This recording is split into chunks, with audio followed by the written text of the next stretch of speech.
prima della partita con l'Udinese, 3 settimane prima, io ero stato a Castelvolturno e lui già mi aveva anticipato questo fatto che poi è stato dichiarato in questa settimana, che se lui non si sente al 100% di dare del suo cuore a questa piazza, avrebbe probabilmente mollato.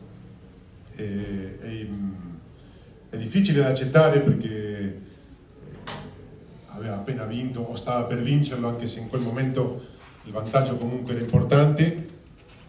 Io ho giocato in questa piazza e so quanto è difficile, quanto siete difficili voi giornalisti, e quindi è una piazza che ti chiede il 100%, e se tu non sei al 100% bisogna applaudire questa scelta. Lui da gennaio vive a Castelvolturno, vive nel suo ufficio fino a lunedì 5 che finisce appunto il campionato. Lui vive a Castelvolturno, c'ha il letto nel suo ufficio perché ha deciso di lasciare il cuore per questi colori. Cioè, e da ex calciatore, tu vedere l'allenatore che quando arrivi già sta lì, vuol dire tanto. Nella comunicazione, anche senza parlare, vuol dire tanto. Quindi ritengo che sia una scelta difficile, a volte anche da digerire, però che va applaudita perché è un uomo di una grande personalità, di grande amore per quello che fa, e se non si sente al 100%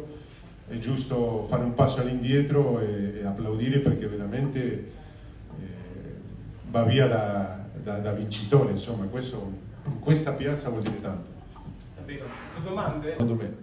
Marco, volevi dire? Pampa, prima con un sorriso amaro hai detto è un po' difficile da digerire questo addio.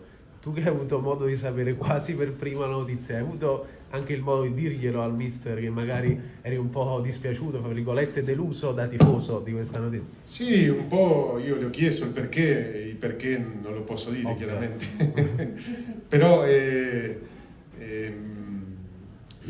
stato molto chiaro quando lui ha spiegato anche questa settimana, l'ha detto lo stesso De Laurentiis, non avere forse, non avere probabilmente la voglia di continuare a stare 6 mesi o un anno a vivere a Castelvolturno, perché lui veramente se c'erano 2 giorni liberi, lui tornava il giorno prima per farsi già trovare pronto a Castelvolturno e che i calciatori appunto potessero vedere che lui già c'era là. Ha fatto questa scelta che al di là dei soldi, al di là delle emozioni, è una scelta importante. Quindi io trovo difficile digerire, però va accettata, perché comunque